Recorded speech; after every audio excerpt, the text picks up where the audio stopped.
Bonjour à tous et bienvenue à ce webinaire.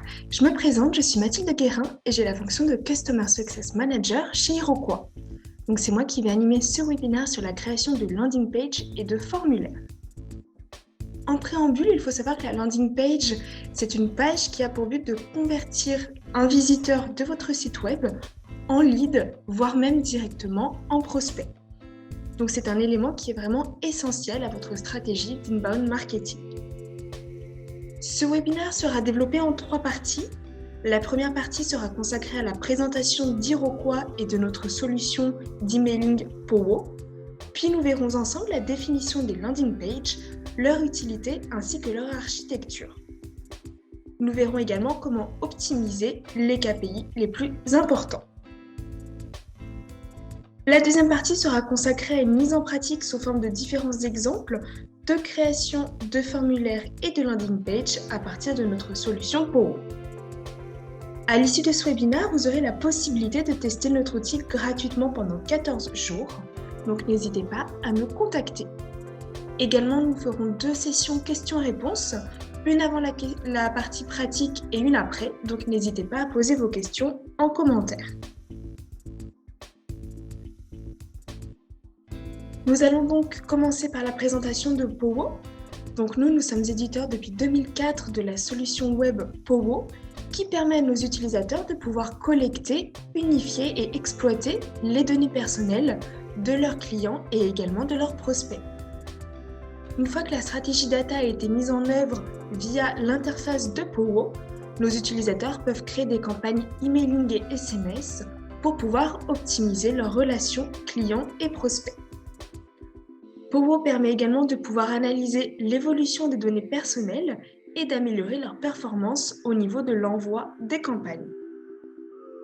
Tous nos utilisateurs bénéficient d'un accompagnement technique de la part de nos experts en délivrabilité et en marketing relationnel. Pour vous présenter Iroquois en quelques chiffres, aujourd'hui c'est plus de 1000 utilisateurs qui nous font confiance et qui utilisent Powo quotidiennement. Et nous envoyons en moyenne chaque mois 100 millions de mails et 2 millions de SMS. Powo aujourd'hui majoritairement plébiscité par les e-commerçants, les grands groupes qui disposent d'un réseau physique et également des agences de marketing et de communication pour qui nous intervenons en tant que partenaires pour répondre aux besoins de leurs utilisateurs finaux. Grâce à Powo, nos utilisateurs ont à leur disposition tous les outils pour créer plusieurs types de campagnes qui sont au nombre de 3. Premier type, ce sont les emails et les SMS promotionnels. Donc ici, il s'agit d'envoyer une newsletter ou des campagnes promotionnelles à toutes ou à une partie de vos contacts en complète autonomie. Cela est permis grâce à la fonctionnalité de segmentation disponible sur Powo. Le deuxième type, c'est le marketing automation. Donc là, il s'agit de créer une série de scénarios pour pouvoir automatiser certaines communications et déclencher des actions en fonction de cas que vous aurez prédéfinis. Le troisième et dernier type, ce sont les emails et SMS transactionnels. Donc ce sont des communications qui sont envoyées au fil de l'eau grâce à des interconnexions entre vos outils et Powo via l'API ou via des serveurs SMTP pour pouvoir mettre en place l'envoi de messages directement à partir de vos applications tierces.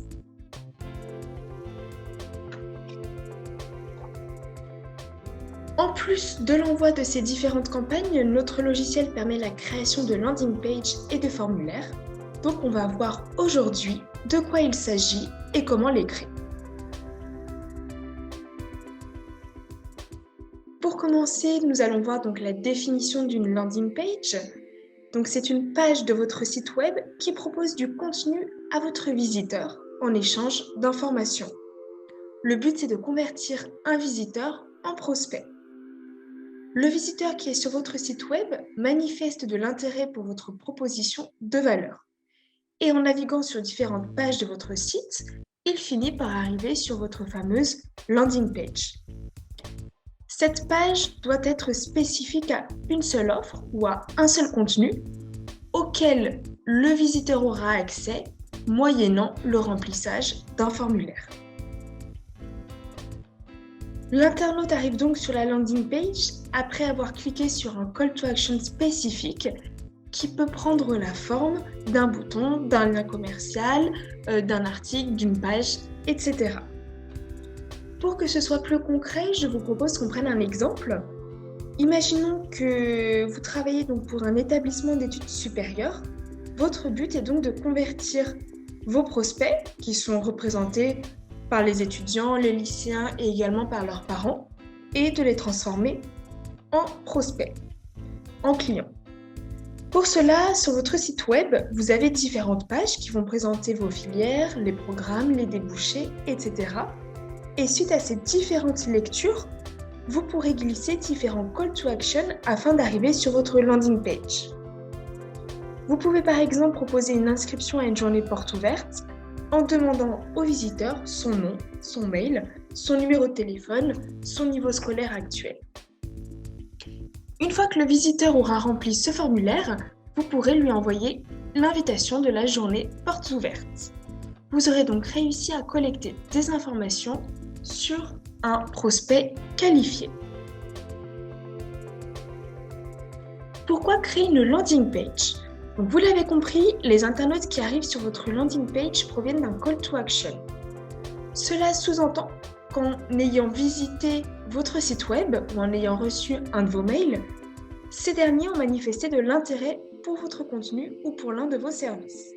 Par exemple, un livre blanc, une journée porte ouverte, une plaquette, un essai gratuit, etc. Votre contenu les intéresse et c'est pourquoi vous pouvez leur permettre de le recevoir ou d'y avoir accès moyennant le remplissage d'un formulaire. Vous devez donc réfléchir à votre page afin que le contenu que vous offrez aux visiteurs le motive suffisamment pour pouvoir laisser des informations telles que son mail, son numéro, le nom de son entreprise, etc. Ainsi, vous aurez récupéré des informations de contact sur un prospect qui connaît votre offre, votre service, et cela participe activement à sa conversion et vous évite des cold contact ou cold calling. L'intérêt des landing pages, c'est aussi l'amélioration de votre SEO. Elles proposent un contenu qui va être très spécifique et donc elles permettent de cibler un mot-clé en particulier. Ce mot-clé qui est très spécifique peut prendre la forme d'une requête de longue traîne qui permet d'accroître le ciblage de la page. Les algorithmes des moteurs de recherche vont donc vous classer plus facilement dans la catégorie expert sur ce sujet et cela va vous faire gagner en notoriété. De ce fait, vous serez mieux référencé. Donc, vous l'avez compris, les landing pages constituent une étape primordiale du parcours de conversion. Ce que je vous propose, c'est qu'on regarde maintenant à quel endroit du parcours de conversion se situent les landing pages. Si on reprend l'histoire du début, votre visiteur a identifié son besoin. Il fait donc des recherches sur le sujet et arrive sur votre site web. Il va parcourir différentes pages de votre site internet et il y en a une en particulier qui va correspondre à son besoin. Il clique alors sur le call to action présent sur cette page et il arrive sur la fameuse landing page. Il a donc le contenu qu'il recherche qui est à disposition à condition qu'il remplisse un formulaire. Vous savez donc que les formulaires qui ont été remplis par les visiteurs vont vous apporter des informations sur un prospect qualifié et qui vous connaît.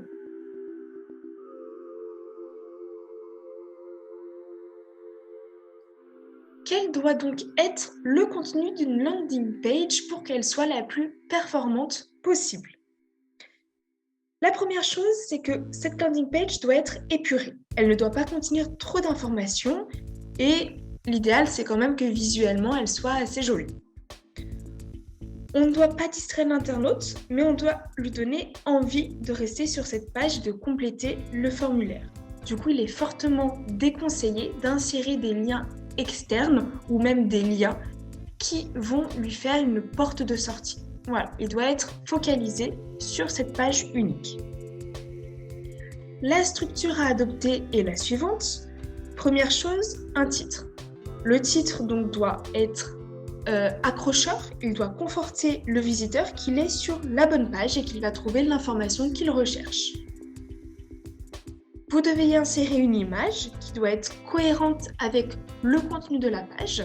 Le but étant qu'en un seul coup d'œil, le visiteur se dise « Ok, je suis sur la bonne page, je vais trouver ce que je recherche ». Il doit également y avoir un corps de texte qui présente l'intérêt de la page. Donc le corps de texte doit être court et il doit convaincre là encore que le visiteur est sur la bonne page. Donc le format idéal pour le corps de texte, c'est vraiment la structure suivante. Problème rencontré, solution attendue, proposition de solution. Pourquoi cette structure ? Simplement parce que le visiteur va pouvoir se reconnaître dans cette structure et se dire qu'il est en effet sur la bonne page. Refaisons un parallèle avec notre exemple de tout à l'heure sur l'établissement d'études supérieures. Par rapport à la structure du corps de texte, nous pourrions imaginer pour la partie problème rencontré que les étudiants, après l'obtention de leur bac, se posent des questions sur les études à suivre. Il y a une multitude de possibilités, ils sont un petit peu perdus, ils ne savent pas trop quoi faire, ils ont besoin d'aide. La solution attendue, c'est donc de pouvoir avoir des renseignements sur les différentes filières qui existent ainsi que les différentes débouchés. Et donc la proposition de solution qui sera accessible via le formulaire, c'est donc l'accès à une journée porte ouverte de façon à pouvoir échanger avec des équipes pédagogiques et des experts pour pouvoir avoir plus de renseignements sur l'orientation. Pour revenir au contenu de la landing page, donc après le corps de texte, il doit bien évidemment y avoir un formulaire. Vous l'avez compris, le formulaire, c'est vraiment la base de votre landing page. Votre but, c'est que le visiteur remplisse ce formulaire. Donc pour qu'il le remplisse, il faut qu'il ne soit pas trop long. S'il y a trop de champs à remplir, que le formulaire est trop long, vous risquez de perdre le visiteur. Il faut donc ne pas le décourager et faire en sorte qu'il se concentre sur certains champs. Donc à vous de sélectionner les champs les plus pertinents pour pouvoir recontacter votre prospect plus facilement. Le call to action, donc c'est le bouton pour pouvoir envoyer le formulaire. Là encore, il doit être cohérent avec ce que vous proposez. S'il s'agit d'une inscription pour un webinaire, on peut écrire « Je m'inscris », etc. Vous pouvez également, après la landing page, rajouter, une fois que le visiteur a cliqué sur le call to action, rajouter une « Thank you page ». Il s'agit en fait d'une page de remerciement qui s'ouvre une fois que le visiteur a rempli le formulaire et qui permet dans un premier temps de lui notifier que nous avons bien reçu ces informations, qu'il va recevoir le contenu pour lequel il a envoyé le formulaire et également le remercier, ce qui contribue à l'expérience utilisateur. L'apparence de la landing page. Donc, la landing page peut prendre différentes apparences en fonction de ce que vous proposez à l'utilisateur. Elle peut être faite sur une page entière de votre site internet et c'est cette forme qui est la plus conseillée et la plus efficace parce qu'elle va accueillir un visiteur qui est allé chercher de l'information et qui montre un intérêt important pour le contenu que vous avez à lui proposer. Elle peut également prendre la forme d'une fenêtre modale ou d'un pop-up. Donc, ce type d'apparence a l'avantage d'apparaître pour chaque visiteur, mais du coup, elle est moins qualifiante et moins pertinente. Quoi qu'il en soit, sur la landing page, on n'oublie pas d'insérer le formulaire.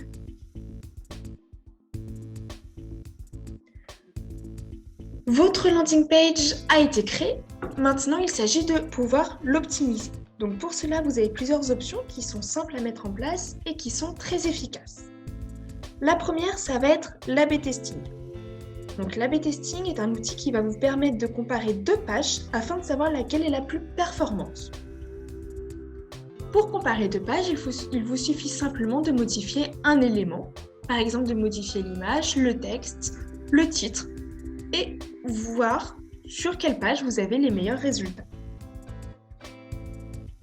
Vous pouvez également donc Vous devez même également créer votre page en responsive design. Donc aujourd'hui, les visiteurs de sites web sont à 50% sur leur téléphone portable, d'après différentes études. Donc il est indispensable que la landing page soit en responsive design pour qu'il ait accès à votre contenu de façon correcte. Le petit bonus, c'est également que le responsive design va vous permettre d'améliorer le SEO d'après les algorithmes des moteurs de recherche. La requête et les mots-clés, donc on l'a dit, votre landing page est très spécifique, donc la requête doit être de longue traîne. Ensuite, il y a donc le temps de chargement. Donc la page doit se charger vite car l'utilisateur peut perdre patience au-delà de 3 secondes. Donc il est important d'optimiser le temps de chargement de la page.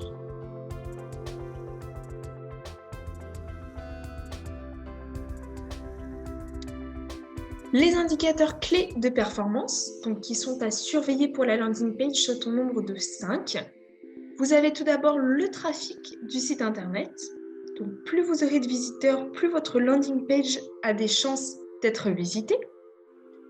Vous avez également la durée d'engagement. Plus la durée d'engagement est importante, plus le visiteur reste sur votre site internet et donc plus il a de chances d'atterrir sur votre landing page. Donc plus le visiteur reste, plus cela signifie que le contenu que vous lui proposez l'intéresse et donc il est plus qualifié.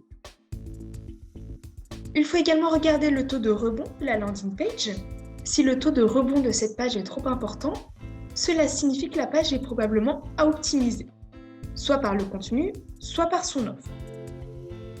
Si le visiteur arrive sur la page et la quitte rapidement, c'est qu'il n'a pas été convaincu par le contenu. Il faut alors optimiser la page et éventuellement faire des tests d'A/B testing comme on l'a vu précédemment. Il y a ensuite le taux d'envoi du formulaire. Donc cet indicateur correspond au nombre de soumissions du formulaire. C'est donc pour vous l'indicateur le plus important pour savoir si la landing page a l'effet souhaité. Plus le taux d'envoi est important, plus la landing page est bien conçue. Dernier KPI, c'est le taux d'abandon du formulaire. Donc ce taux prend en compte les personnes qui ont commencé à remplir le formulaire et qui ne sont pas allées jusqu'à la fin. Cela peut avoir plusieurs origines. Un formulaire trop long, mal pensé, trop de temps à charger, un call to action pas adapté, un visiteur en manque de confiance. Peu importe, il faudra du coup modifier le formulaire pour voir si des améliorations vont être notifiées. Nous en avons terminé avec la partie théorique. Nous allons donc passer à la mise en pratique sur Poro.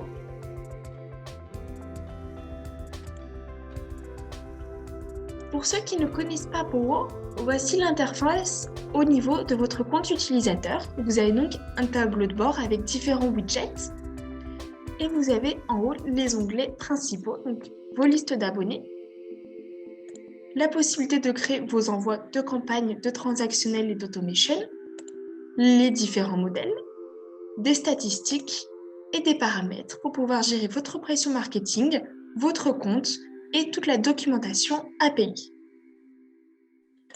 Nous, pour créer une landing page et un formulaire, il faut aller dans modèle page.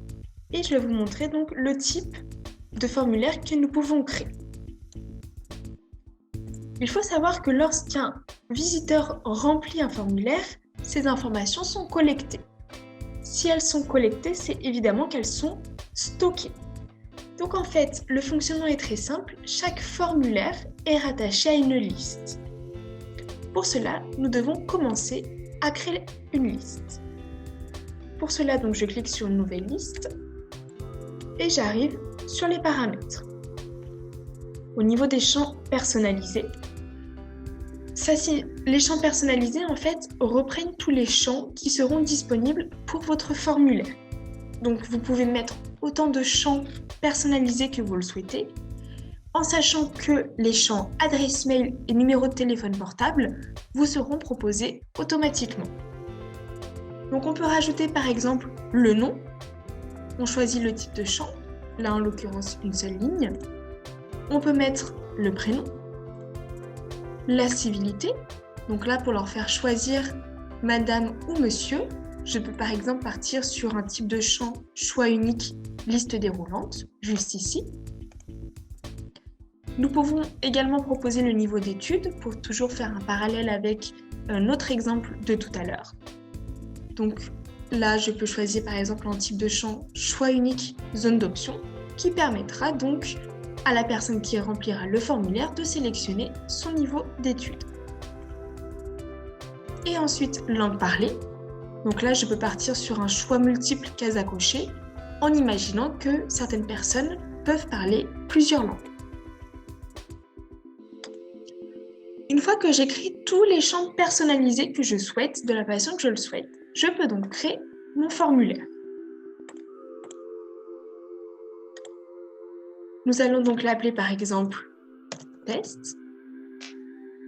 On peut choisir la visibilité et si on souhaite le partager avec d'autres utilisateurs de Pogo. Vous avez sur la droite un bloc vous permettant donc de rajouter tous les éléments que vous souhaitez. Des formulaires, des titres, des images, des paragraphes. Et vous avez même la possibilité, autre que la landing page, de créer des pages plus classiques, donc avec par exemple vos tarifs, des photos d'équipe, des produits, portfolio, etc. Vous avez vraiment beaucoup de possibilités. On l'a vu tout à l'heure, dans l'apparence de la landing page, ou en tout cas dans sa structure, vous devez mettre un titre. Pour cela, je clique sur titre, je choisis celui qui me convient le mieux, par exemple celui-ci, et je le prends et je le fais glisser. C'est une fonction glisser-déposer. Je peux ensuite écrire ce que je souhaite.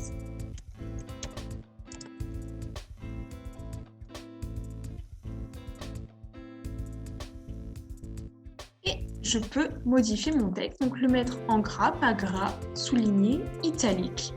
Et je peux modifier la couleur. Voilà. Vous pouvez également rajouter des liens si vous souhaitez et les barrer. Hop.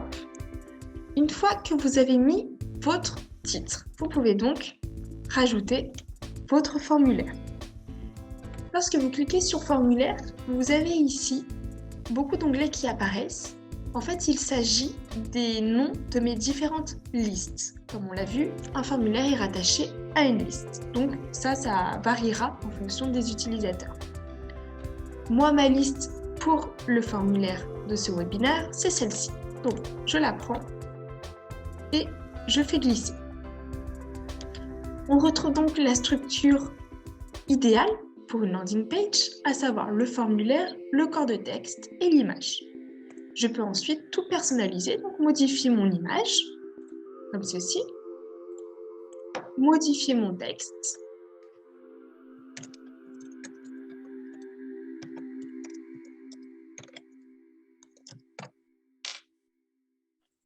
et modifier les champs. Je vous l'ai dit tout à l'heure, donc les champs mail et numéro de téléphone portable sont automatiquement insérés. Je peux l'enlever si je le souhaite. Je peux enlever le prénom par exemple, faire glisser comme ceci civilité, mettre langue parlée avant le niveau d'études, etc. Automatiquement, j'ai le consentement qui apparaît ici pour être en conformité RGPD et j'ai mon call to action.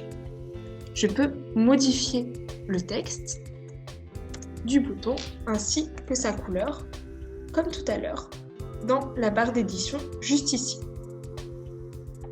Une fois que le formulaire ressemble à ce que je souhaite, je peux donc l'enregistrer et l'ouvrir. L'ouvrir me permet donc de pouvoir le remplir.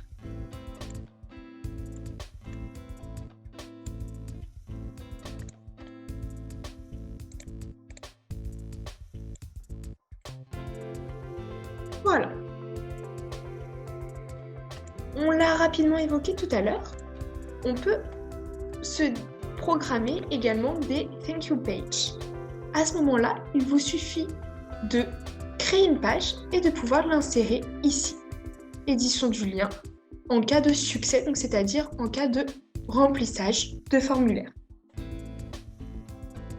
Nous allons donc pouvoir prendre un exemple. Une fois que vous avez créé en fait vos différentes pages, vous avez les liens qui apparaissent ici pour pouvoir les insérer où vous le souhaitez. Donc, je peux créer par exemple une page de renvoi, comme ceci. Merci pour votre inscription.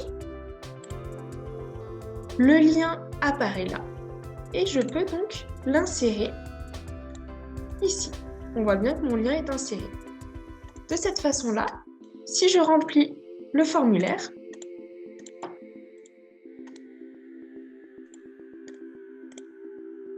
automatiquement la page de remerciement va s'ouvrir.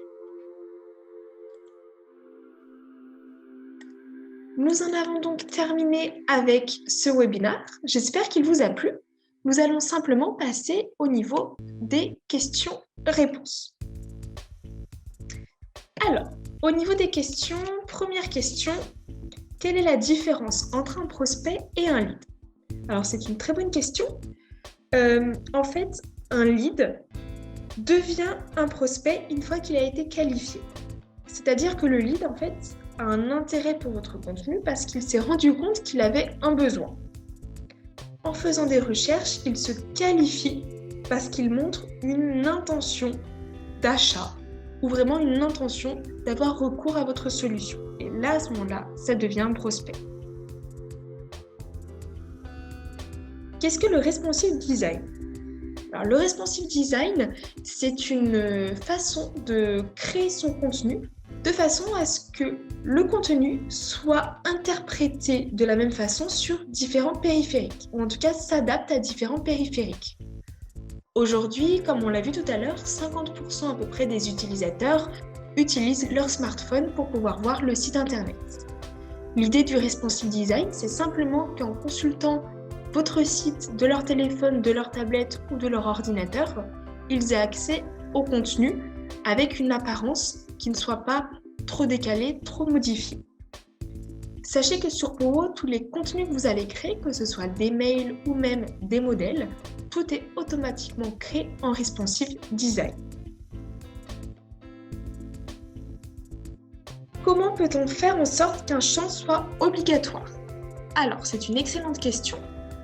Pour cela, nous allons revenir sur notre liste et sur nos différents champs. Il vous suffit simplement, lors de la création du champ, de cocher en bas « Rendre ce champ obligatoire » et ce dernier sera donc obligatoire. Comment peut-on faire pour voir les personnes qui ont rempli le formulaire? Très bonne question également. Comme on le disait tout à l'heure, le formulaire est rattaché à une liste. J'ai choisi tout à l'heure, je ne sais pas si vous vous souvenez, la liste à laquelle était rattaché mon formulaire lorsque j'ai créé le formulaire en glisser-déposer. Il s'agissait de cette liste-là. Si je vais donc la visualiser, je peux voir les différentes personnes qui ont rempli le formulaire avec à chaque fois les différentes informations des différents champs que j'ai créés. Comment peut-on faire pour voir le code d'un formulaire ou d'une landing page? Alors, en effet, l'idée c'est de pouvoir intégrer les landing pages et les formulaires où vous le souhaitez. Donc, pour cela, vous pouvez retrouver le code juste ici. Vous cliquez et vous avez le code en entier. Et pour faire un parallèle, vous avez cette option-là pour l'intégrer, mais vous avez également directement le lien de la page si vous le souhaitez. Sachez que nous sommes allés assez vite dans la démonstration, mais nous faisons très régulièrement des tutos sur notre chaîne YouTube. Nous avions eu la question la dernière fois, donc pour vous montrer notre chaîne YouTube, vous pouvez nous retrouver donc sur notre chaîne Iroquois.